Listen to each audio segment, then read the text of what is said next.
Good afternoon, everyone, and good morning, everyone. Thank you for attending today's training session. My name is Curtis Brandon, and I'm the Program Specialist for the Strategic Outreach and Communications Office of Small and Disadvantaged Business Utilization. For your awareness, this training is being recorded. A copy of the presentation will be provided to you tomorrow, and the recording will be posted to our YouTube channel. All questions that you have, please place them in the Q&A box. The chat function can be used to network, so please don't place your questions in the chat box. All questions need to be in the Q&A box. Throughout this presentation, I will be assisting with answering your questions. The participation of any commercial entities in VA outreach training programs does not convey or imply that the U.S. Department of Veteran Affairs directly or indirectly endorses any product or service provided or to be provided by the commercial entity, its successors, assignees, or licensees. Furthermore, the Department of Veteran Affairs does not warrant any services that may not be provided by the commercial organizations listed. Today, I will be joined by Kristen McComber. Kristen is a true powerhouse in engaging and empowering audiences with her dynamic speaking skills and deliberate facilitation. With a rare and coveted ability to bring big picture ideas to life, she weaves wisdom and humor together into a winning combination that captivates diverse audiences.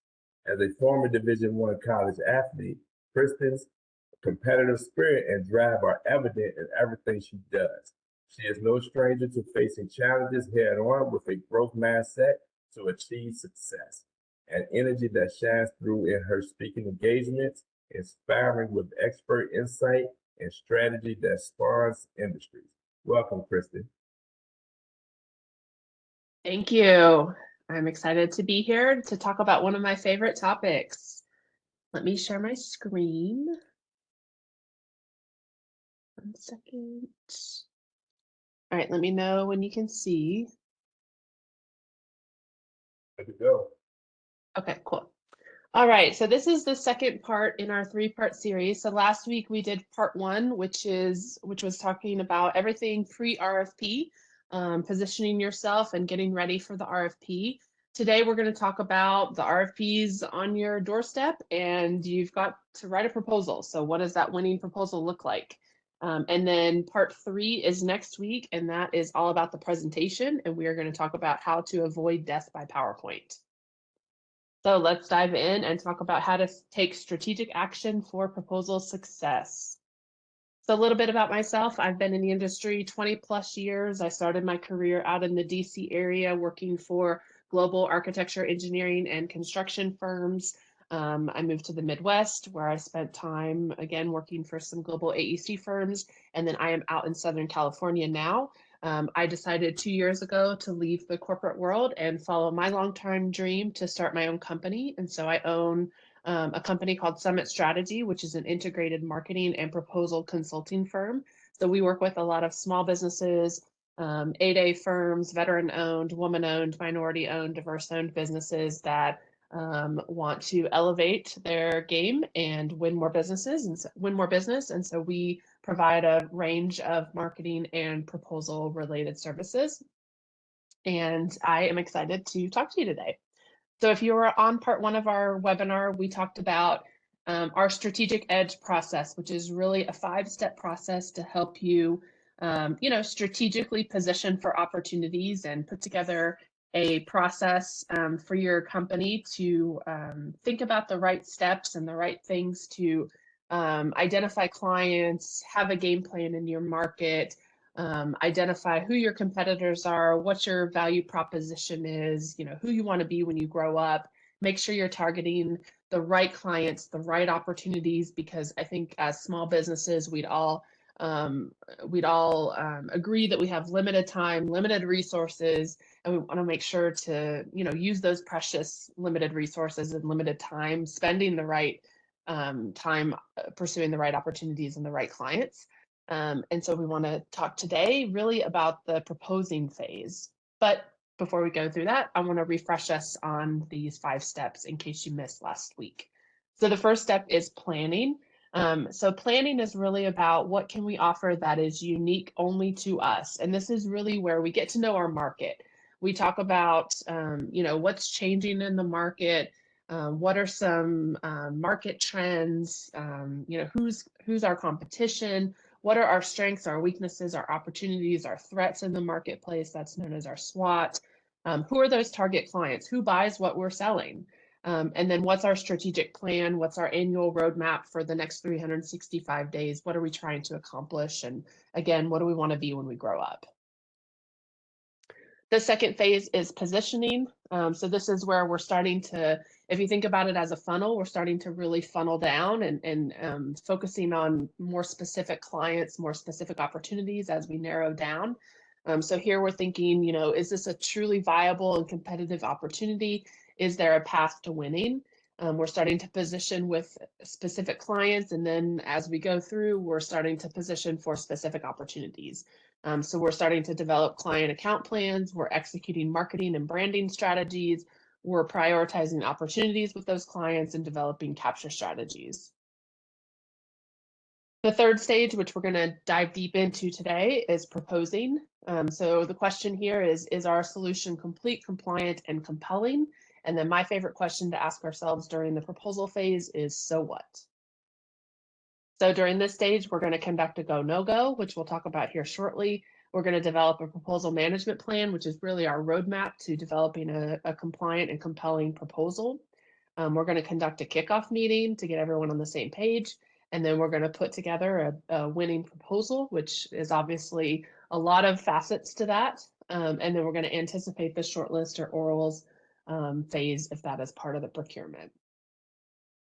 And then if there is part of the procurement, the orals or shortlist phase, we're going to prep for that, which is what we call the persuade phase. And the question here is, if we tell them nothing else, what one thing do we need to know? What one thing do they need to know to choose us? So here we're going to prepare innovative interview materials. And then my favorite thing is rehearsing, which we're going to talk about this in the third piece of this webinar series, which is next week. And then the last stage of our 5-step process is promoting. And the question here is, how can we improve our process and our solution? And so here we want to celebrate the win. We want to debrief internally and with a client. And that is when we win or we lose, which we'll talk about next week. We want to promote the win. We want to submit it for awards or recognition if we can. And then obviously we want to use that project to position for the next. So that at a high level is the strategic edge 5-step process that we follow here at Summit. And if you look at it there on the left, you can see that planning is really conditioning the market, positioning is conditioning the client, proposing and persuading is conditioning a specific deal, and then promoting is conditioning the future. And you can see on the right where the RFP drop happens and then where the award happens. So we're going to dive in today and really spend our time talking about the proposing phase, which is really heavily the proposal piece. So before we dive into this, let's think about the last time this happened to you. So let's think about the last time you were browsing the internet, or maybe the last time you were checking your email and you saw an email come through from a colleague or a procurement portal that you're registered on, or maybe a teaming partner, and the email has an RFP that just came out. And the services requested are squarely within your wheelhouse. You have the team members or the right solution to execute. So you think, we can do this project in our sleep. But there's a big difference between being able to do a project and being able to win a project. So if you didn't know about the RFP prior to hitting your desk, if it's due in a few weeks, or even worse yet, if it's due this week, if you've never met with a customer to learn about their goals, their hot buttons for this opportunity, if you don't already have your team established or your win strategy finalized, you are gambling on what I call a cold RFP. And the number there on the screen is what I think is the chance of winning that cold RFP, which is 10%. And I think that's probably pretty generous. I think it might be a little lower. Obviously, there's exceptions to every rule. There could be a chance that you would go and win that cold RFP, but that is the exception, not the rule. So that means if you submit 10 cold proposals to 10 cold clients, there's a chance you might win one of them. But there's 100% chance that you're going to potentially waste your company's finite resources, money, and time on an opportunity that you might have had no chance of winning. That's time that you could have spent developing a solid business strategy, identifying opportunities that you should pursue in the future, networking, talking to clients, enhancing your solution, etc. So I don't know about you, but I don't like being cold, which is why I live in Southern California. I also don't like to lose. I am, as Curtis said in my bio, I'm a former Division I athlete. I like to win. And so I like to put my blood, sweat, and tears into things that I think that I'm going to win. And so I want to focus on the opportunities that I really think that we have a strong chance of winning. That is not to say that we should not get out of our comfort zones and stretch our capabilities and our business plans, but we have to do so strategically. And so to me, that's where a really thoughtful go, no go process comes in. And so I don't know if you guys have a go, no go process, or if you think about this or talk about these things as you are evaluating opportunities. But to me, regardless of the size of your organization, it's really important to evaluate each RFP that you look at really with a fresh set of eyes and an objective set of eyes, and ask yourself tough questions. I've worked at organizations of various sizes, and now I work with clients of all sizes. And it's really important to ask yourself the tough questions. I once worked for a firm that their go, no go form asked some of the tough questions, but then at the end of the form, it said, if your gut says go, add 200 points, which of course your gut says go, so you're going to add 200 points. And so that's not what I'm talking about here. I'm really talking about asking yourself the tough questions and holding your feet to the fire. I think a lot of people get hung up on what the format of the go, no go form, may look like, whether it's in a fancy CRM system or it's in an Excel format that auto calculates the score. I don't really care about that. I don't really care if it's even a form at all. I really just care about the questions that you're asking and that you're having the right people in the conversation. So I don't even care if it's a form at all. It's more about just having a discussion with the right people at the right table. So that said, here are some of the questions that I think are really important for you to ask. And as Curtis said, you'll get these slides after the session. So no need to take copious notes or screenshots. You'll get all these after the fact. But in terms of relationship strength, who are the decision makers? Do you know who they are on the client side? And do you have strong relationships with them? Most importantly, do you have an advocate at the client organization that is advocating for you? In the selection committee, do you have someone that is raising their hand saying, I think we should choose this firm? How many times have you met with the client before the RFP? If the answer is 0, that's a red flag. Hot buttons, do we know what's keeping the client up at night?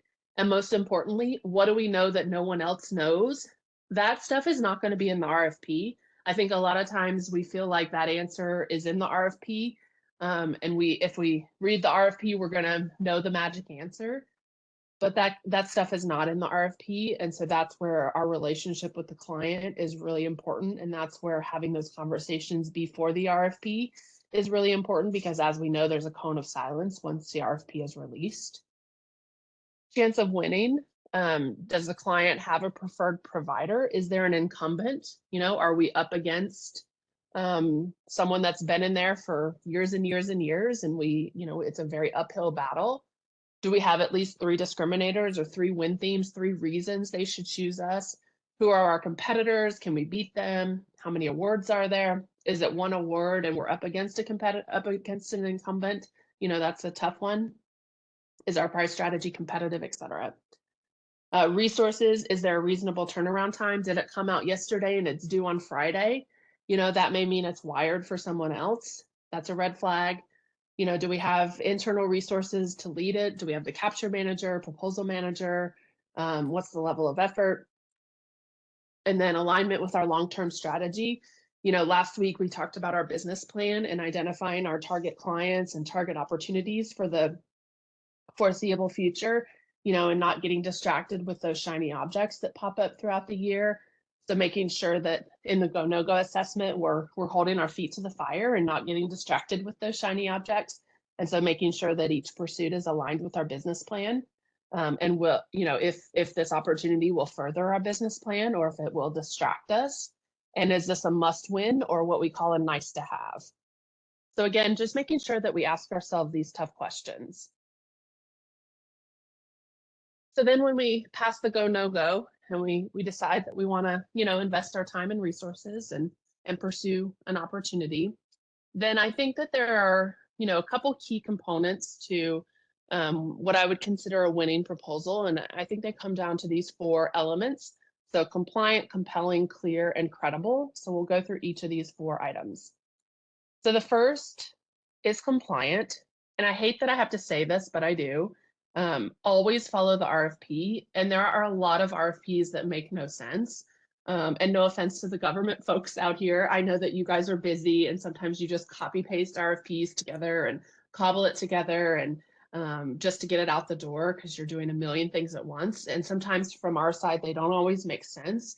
And sometimes the sections aren't in a lot of order and it could, writing a response to it, it could, it's sometimes difficult to weave it together in a compelling narrative.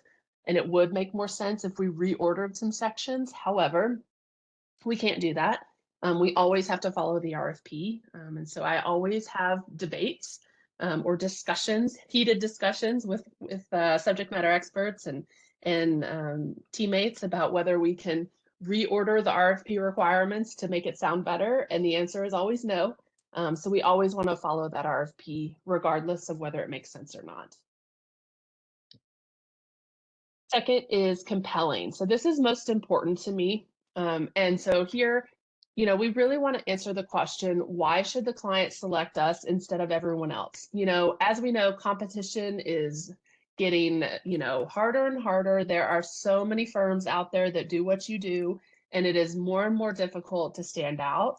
And so competition to me and standing out comes down to a couple things. And there's a couple mistakes that a lot of firms make. And it's mistakes that are easy to make, but they're also, tweaks that are easier to make that you can start to do little things that are that'll help you stand out quicker.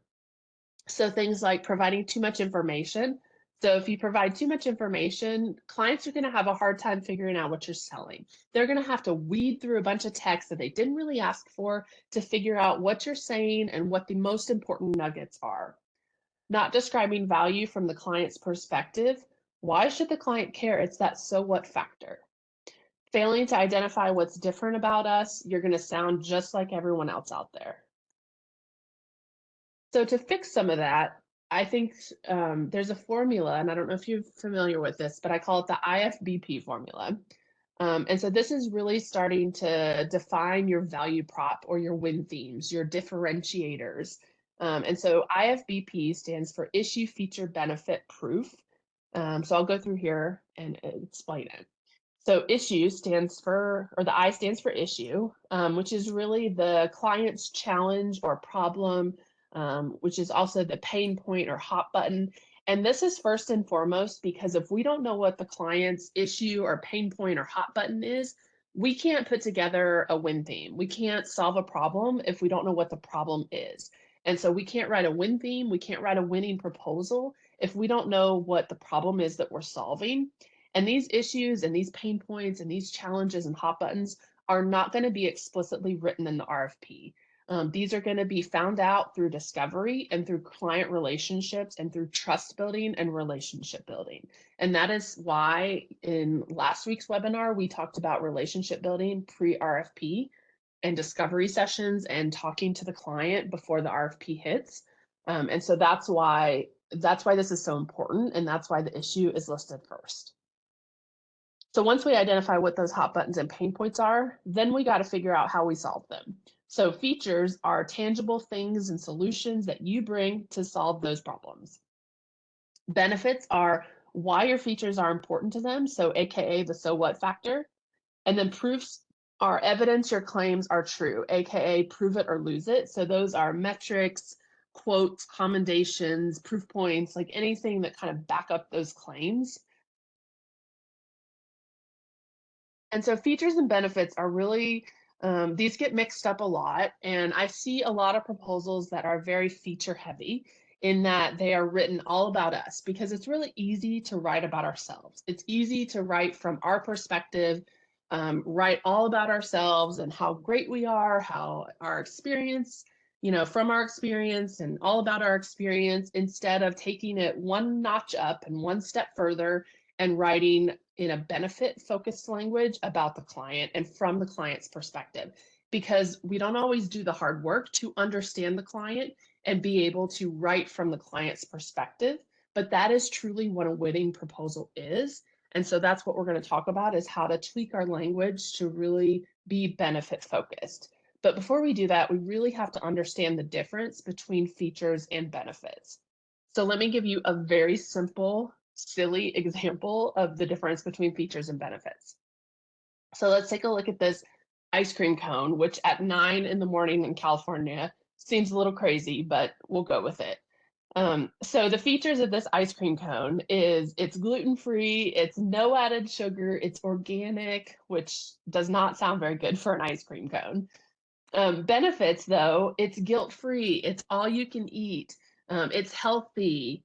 So you can see how we can take those features and just twist them from the consumer's perspective or from this child's perspective, which the child probably doesn't care. It's probably more from an adult's perspective, and twist it just a little bit to be more benefit focused. So that's how you take those features and just twist them a little bit to be more benefit focused and client focused language. And so we really want to think about, as we're writing our proposal, what does the client want? Why do they care? What is that so what factor? And when I'm reading proposals, when I'm working on proposals, I literally dissect it sentence by sentence. I read a sentence and I think, if I'm the client and I'm reading this, so what? Why should they care? What are they getting out of this and what does it matter to them? And I'm constantly thinking, so what, in the back of my head. So let's take a look at some examples of win themes. So here's an example. The Chicago Department of Aviation can meet PFAS regulations.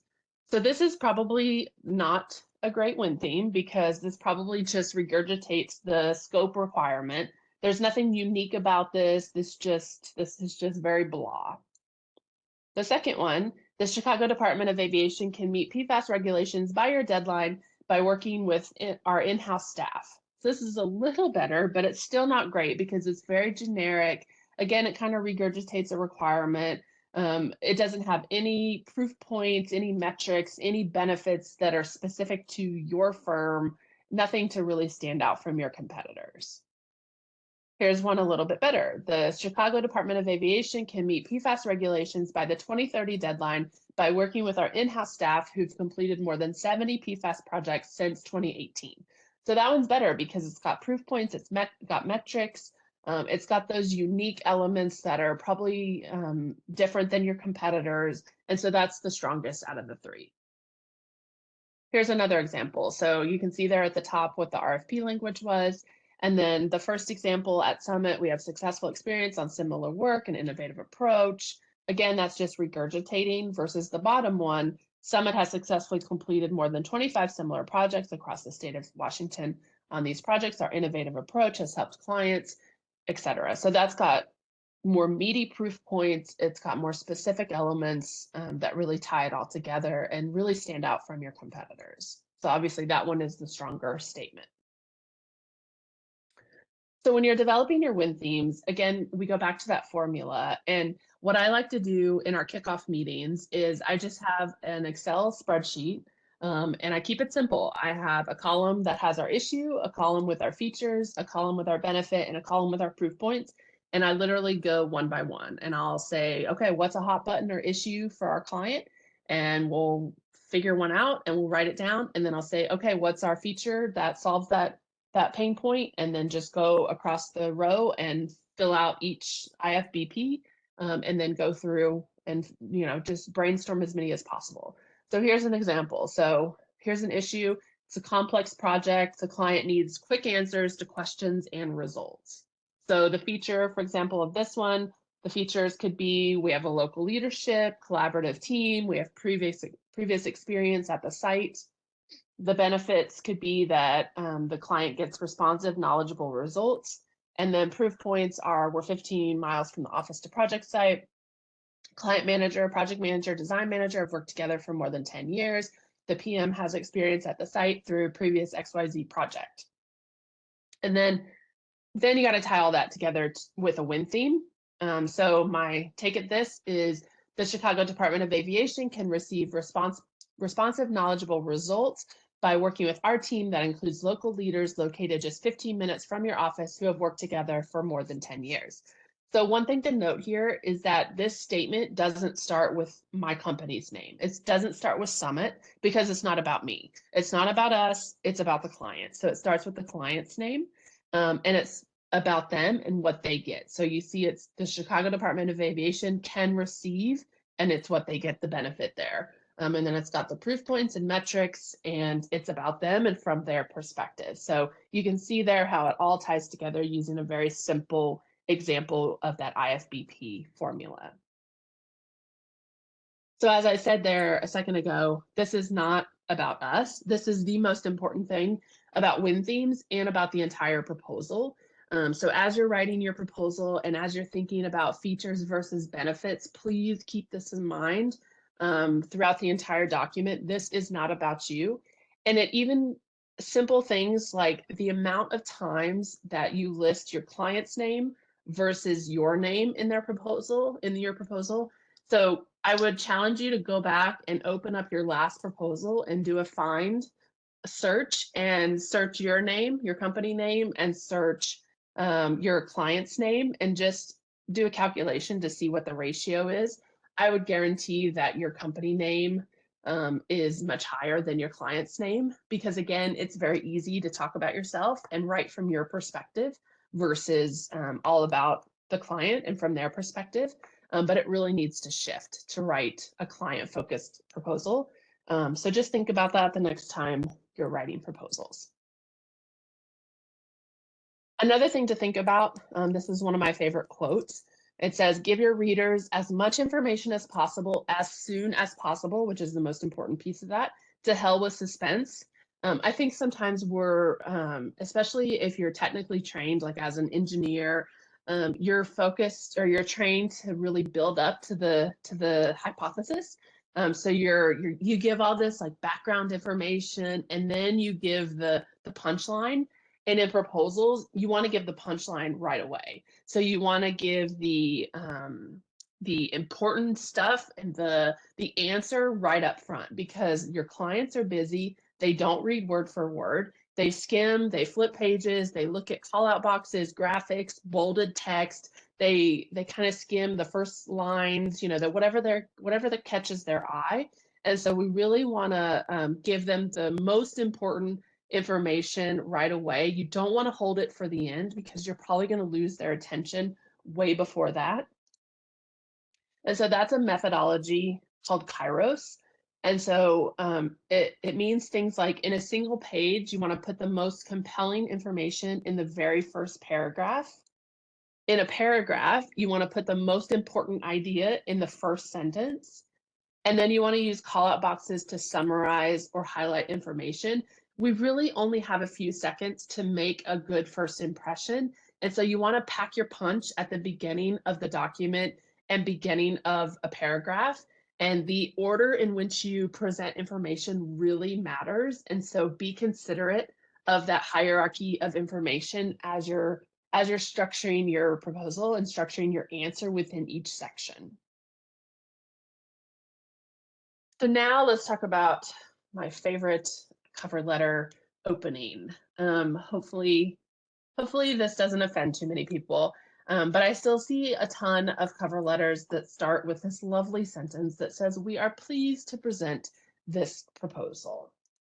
However, I hate to break it to you, no one cares that you're pleased to present this proposal. No one cares that you're excited. No one cares that you're thrilled. No one cares that you're no one cares, just no one cares. And so this kind of goes back to my other point of attention spans are very limited. And we don't want to put our clients to sleep the second they open our proposal. Think about how many proposals they have to read. And think about our clients. Reading proposals is not their favorite thing to do. Writing proposals is probably not your favorite thing to do. It's my favorite thing to do because that's what I've spent 20 years doing. And I'm one of those weirdos that loves proposals, but not everyone loves it. And so our clients don't love reading proposals. And so if they open, 20 proposals, 50 proposals, 100 proposals for these really big programs and contracts, and every proposal starts with the same sentence, it's terrible. They're bored. They're sleeping. They're taking a nap by the second paragraph. And so, it just, we can do better. And so we really want to spend time customizing our cover letter. And that cover letter is the first impression of our company and of our solution and of our proposal. And we can do way better than a boilerplate sentence that everyone else uses. And so instead of this sentence that no one cares about, let's think about wowing our client and showing how much we understand them and how much we care. And so instead of something like this that says, we are pleased to submit this proposal on the following pages, we've provided our technical proposal to address the requirements, blah, blah, blah, no one cares. Of course, this is the proposal. Of course, we've addressed the RFP requirements. What do you think we're doing here? How about something like this? The FAA is tasked with a life-changing mission to do XYZ. As your strategic partner, Summit will use our 32 years of experience to blah, blah, blah. Okay, that makes me feel a little better. At least Summit understands what I'm trying to achieve here. Great. How about something like this? The National Institute of whatever seeks a firm who can work alongside leaders to facilitate strategic change, encourage productive risk-taking, and build credibility and trust among staff. If I'm the National Institute of whatever, I'm thinking, okay, they understand me. They get what I'm trying to achieve. This is good. This is feeling good. And then they go on. Company Gold Star's 6-year partnership with NIW has given our team an exclusive partnership on the best approach.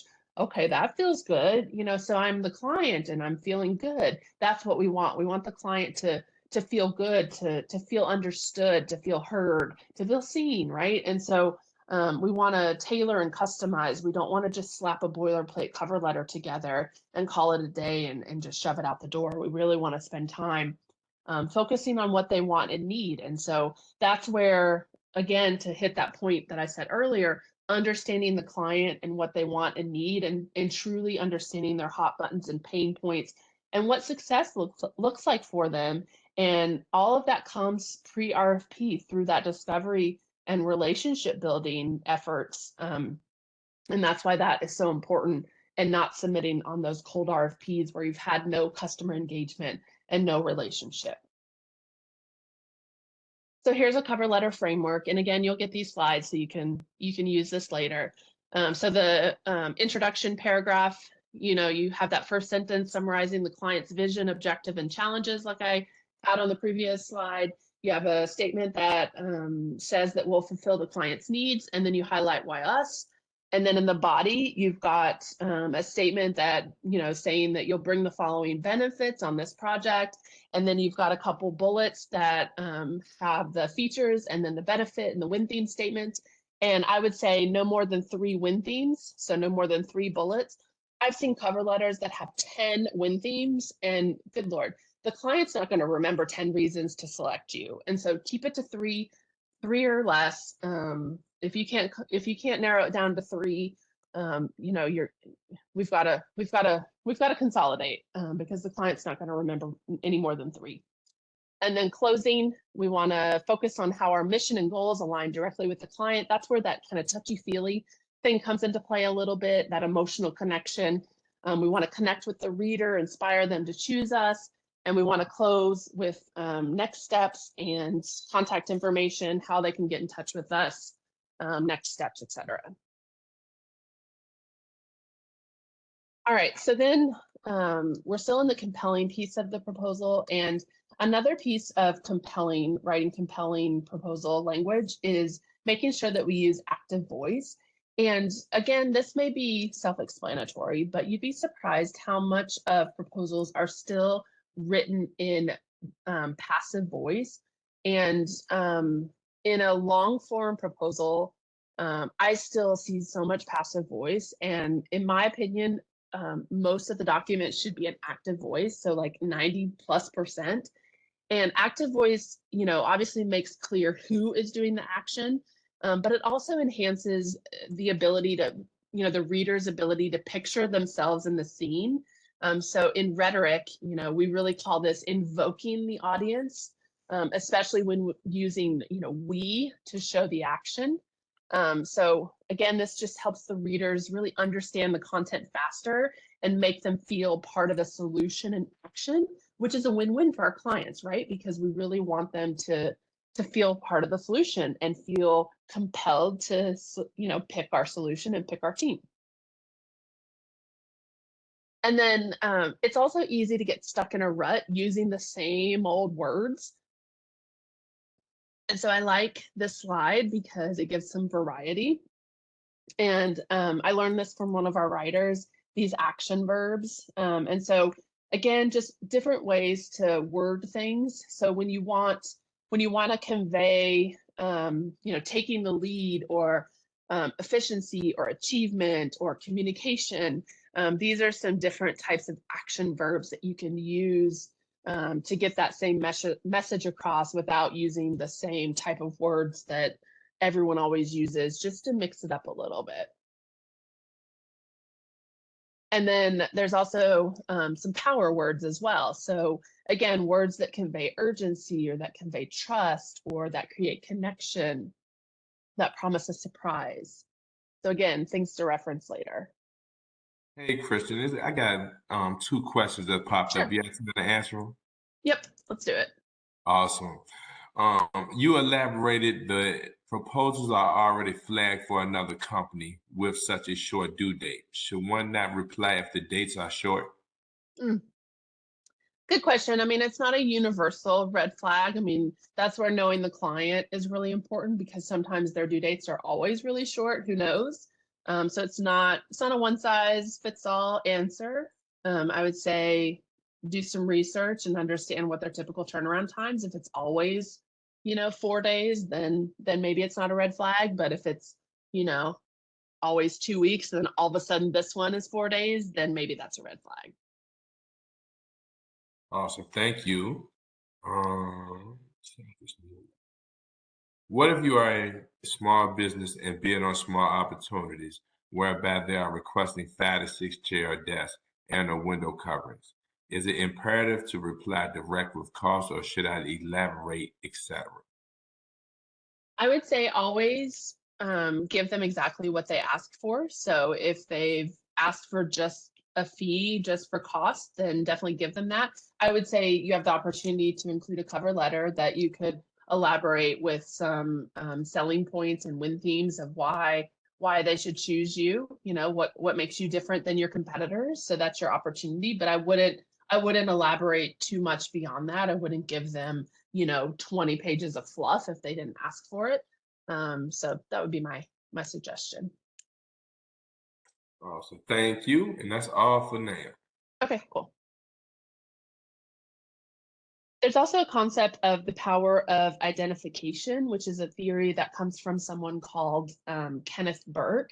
And so this is a process that is really fundamental to being human and to communicating. And humans are born and exist as biologically separate beings, and therefore seek to, identify through communication in order to, what he says, to, overcome separateness. And using language is one way of acting in the world. And so for us to act as by using language is our most defining characteristic. And so think of, identification as the process of associating with and disassociating with others, suggesting that persons and ideas or things share or do not share important qualities in common. And so, if you think about, like, if you ever watched Ted Lasso, when speaking to farmers, when he says, like, I was a farm boy myself, that he's using identification by way, as identifying. And so this is, in a way, you can do this in proposals. And so think about, if you know your client, if you've done some research, like we did this recently on a proposal with a client that it was submitting to a university client, higher ed university client. And we knew that our project manager had graduated from that university. And so we made a big deal in the cover letter to talk about his alma mater and put it on his resume, and just had a little story and a call out box about his time at the school, and just connect the dots there and have that little, piece of connection and identification there. And again, just those subtle things to, put those little connection points in proposals. And this is where, again, knowing the client and really understanding the client and finding ways to identify with the client and connect those dots together is helpful. And then this is an expert psychological trick that I learned, again, from one of my writers. You don't want to thank people for their time. It's our most valuable commodity, and you don't want to just simply thank them. So think about when you submit your proposal. Let's say you have to submit it via email. You don't want to just, type up the email, attach to the proposal, and say thank you, and just send it off. Be more intentional. So you could say, thank them for what you want them to do. Thank you for your consideration. Thank you for responding promptly. I use this all the time, especially when I'm following up with leads on behalf of my firm. So I say, thank you for responding promptly. And you wouldn't believe how many people respond promptly after I say that, especially people that have ghosted me for weeks and weeks and weeks. I'm giving up a little bit of my secret now, because all I have to do is say, thank you for responding promptly in an email, and all of a sudden, poof, there they are following up promptly. So it really does work. The third element here is clear. So we always want to tailor our content. Our clients are really smart. They know when we've just mailed it in and taken a bunch of boilerplate content. And we also want to make sure that we are writing our content to a 7th or 8th grade level. That does not mean we need to dumb down our content, but it does mean that we need to write our content in a way that non-technical people will understand, especially if our content is very technical and very, a very detailed technical subject matter, like engineering or construction or environmental or technology, IT, which is a lot of the world that I live in. And so it's simple things like using shorter words, shorter paragraphs, shorter sentences, simple structure, sentence-wise, simple words, not a lot of jargon, avoiding large blocks of text. And here's a simple example. So let's take a look at the block on the left, and get ready in the chat because I'm about to ask for your input. So when our two companies are able to partner collaboratively together, we create successful experiences for our customers. So in the chat, not the Q&A, but in the chat box, drop your answer. What grade level do you think this is? So what grade level?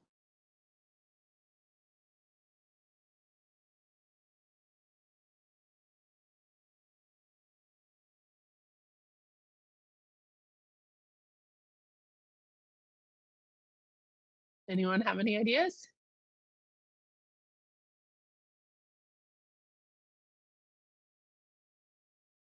Someone said perhaps senior. Okay.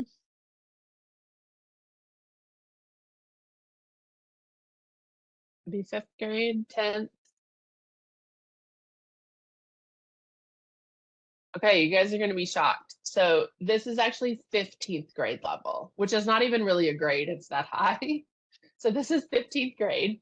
So the one on the right, for example, when we work together, we help our customers succeed. That's actually 6th grade level. So you can see the difference there. The one on the left is not that bad. It's just very convoluted. It's just got a lot of words. But the one on the right is saying the same thing. It's just more simpler and more concise. And it's a much lower grade level. So you can see how just using simpler words and a lot less words, it lowers that grade level. So you can actually, again, open up your last proposal in Microsoft Word, and you can run just like you do on your spell check, it'll tell you your grade level of the document. And so just open up your last proposal and see what your grade level is, just for fun.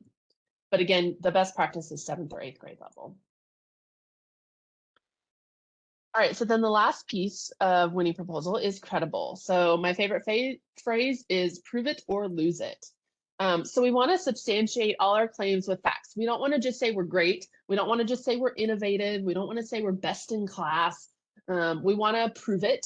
And then we want to use metrics. And then we don't want to use what I call watered down superlatives or platitudes. Like innovative, like, best in class. If everyone says they're innovative, which everyone does say they're innovative, no one really is innovative because it's, it waters it down. So here's some examples. Without proofs, our proposals are really just filled with marketing fluff and unsubstantiated claims. And so proofs can be in the form of statistics, past performance evaluations, CPARS ratings, client quotes, commendations, industry ratings, etc. So things like we've completed more than 5,000 aviation projects in the last 5 years. We employ more than 50 professionals within 5 miles of your site. We've completed XYZ similar project 2 months ahead of schedule. So things like, things like that really help you stand out from your competitors, that are unique to you and are metrics that prove it, instead of just these basic generic claims. I see a lot of statements and proposals that say we have relevant experience, or we have experience working with you, instead of saying we have supported you on X amount of programs over the last 10 years, or in our most recent program on XYZ, we supported XYZ. So we want to be more specific. The more specific, the better. And then again, these boasting words, these superlatives that everyone uses, uniquely qualified, unique, best in class, world class, industry standard, leading edge. If we can't find a way to prove that we are innovative or state of the art, we don't want to waste time with this, because everyone says it, it doesn't really mean anything. And instead of saying and claiming that we're innovative, use a success story to talk about how we are innovative and the benefit to our innovative approach, and what the result was to our client, and the key accomplishments that we had for our client, versus just claiming that we're innovative. And then in our proposal, we also want to use call outs and graphics to pull out those important success stories and quotes and metrics and graphics. And so here are some examples, again, just pulled from proposals a couple years ago, so you can see some examples of what these might look like, because again, clients are going to be skimming and pulling, just flipping pages quickly to catch their eye, to see what catches their eye. And so we want to use this as an opportunity to pull out win themes and key stats and proof points as much as possible.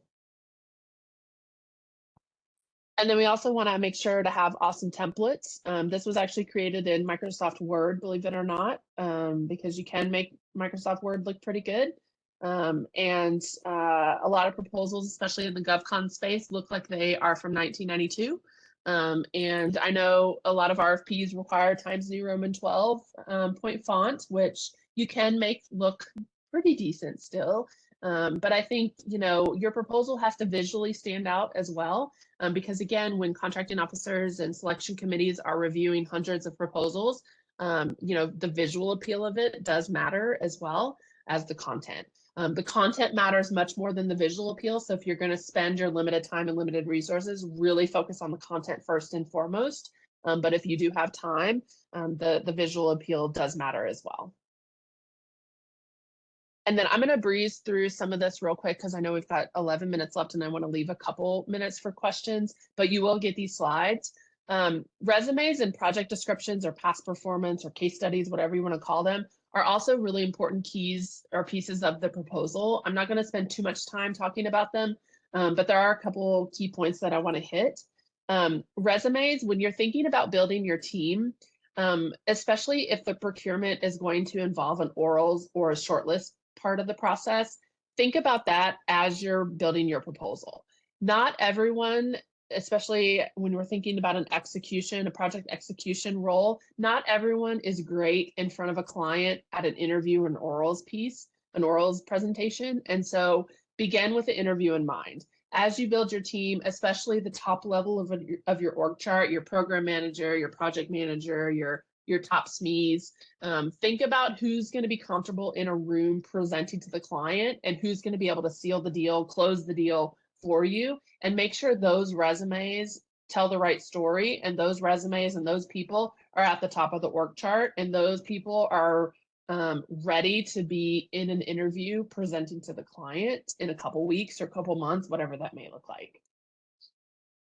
Resumes need to be tailored. A lot of times I see just boilerplate resumes shoved in proposals, and you're really losing an opportunity to match terminology to the RFP and really tailor and customize those resumes. That's missing an opportunity there if you're not doing that.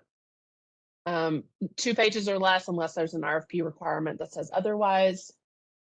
And then these are some questions that you can reference back to when you're tailoring resume projects to make sure that you're being specific. And then for resumes, I always like adding value statements or call out boxes that really summarize each person's, benefits and what they're bringing to the table essentially. And I've done it a couple different ways, whether it's key highlights or more of a kind of fluffy emotional connection to a project. If it was more necessary to have that more emotional connection, there are those examples on the bottom right there. Because again, resumes are dense. A lot of clients don't read them word for word. And so again, they're skimming and you want to call attention to a couple elements. And so this is always very helpful. And then same thing with past performance or project descriptions. You always want to tailor these.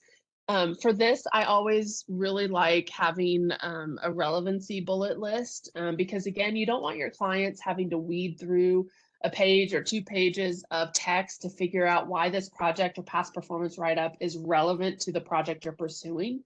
So make it easy for them. Give them the answer right away. Have a bulleted list showing them exactly why this project or past performance is relevant to what you're pursuing and proposing on. And then structure it like this. What was the challenge? What was your solution? And what are the key accomplishments? And then this is an example. This is non-federal, so it's a little fluffier and a little bit more colorful than probably we would do on the federal side. But again, you can see the structure of it. Here's the challenge, here was our solution, and then here's the key metrics and results. And then again, same thing for questions that you can ask yourself when you're tailoring those past performance write-ups. And then as you're getting close to the submission date, again, depending on your process and how much time you have, it's important to have a couple checkpoints for your proposal and make sure that you're reviewing it. And you don't want to just wait till the very last minute and do a spell check and then shove it out the door. You want to make sure that you're having a couple checkpoints and making sure that it's moving in the right direction. And so we do a 50% checkpoint if we have time and make sure that we're moving in the right direction before we get too far along. We have a 95% draft review, and then we have a 100% QA/QC review, and that is near final. And then we're focused on fatal flaws and critical errors only at that point. And then we're submitting the proposal. We're relaxing. We look like this. We're just enjoying life, living our best life. So to recap everything we talked about, we went through a ton of stuff today. But to recap some of the big takeaways, a good proposal is compliant. A great proposal is compelling. We want to follow that IFBP formula. It's about the client. It's not about us. I hate to break it to you. And we want to tailor everything. And then as a quick reminder, next week is our final piece in this 3-part series, which is all about death by PowerPoint, no way. So it's all about presentations and how to develop attention-grabbing presentations. And then here is a link to my calendar. This is a QR code, so if you open up your phone and open the camera, that will go straight to my calendar and let you schedule a meeting. If you can't find a time on the calendar that works for you, you can also email me there at my email address. So with that, we've got 6 minutes, and I will open it up for questions. All right, Kristen, I got a few questions for you. She mentioned presentation layout. Should it be in color, or if it is emailed, or should say it is a good idea for the proposal to be in color with graphics if it is being emailed? In color if it is emailed. I think you're referring to the proposal if you have to submit the proposal in an email. I think it depends on what the RFP says. Sometimes the RFP is very specific. Like sometimes I've seen RFPs where it says no color allowed, like only black and white. Sometimes if it's being submitted in an email, it says, you know, it has to be under a certain file size. And sometimes that gets tricky if you add too much color and too many graphics. So just be conscious, like always follow what the RFP says and don't add too much that they didn't ask for. So just that's my first answer. And then so once you are compliant with the requirements, then yeah, be creative within those restrictions. Awesome. Thank you. It's not a question, but they said, I'm really looking forward to next week, how to present without just completely rehashing your written proposal. Oh yeah, I've got some ideas on that, Amanda. Awesome. So, Kristen, it looks like there's no more questions. I want to tell you thank you. Thank you for your time. I know you got to go, so we ended this very well. I really appreciate it. Everybody who is in attendance, once you end this webinar, please feel free to do the survey. Let us know how you feel. We appreciate your feedback, and I look forward to seeing you guys next week. And thank you for everything. All right. Thank you guys. See you next week. See you next week. Safe travels, Kristen. Thank you. You're welcome.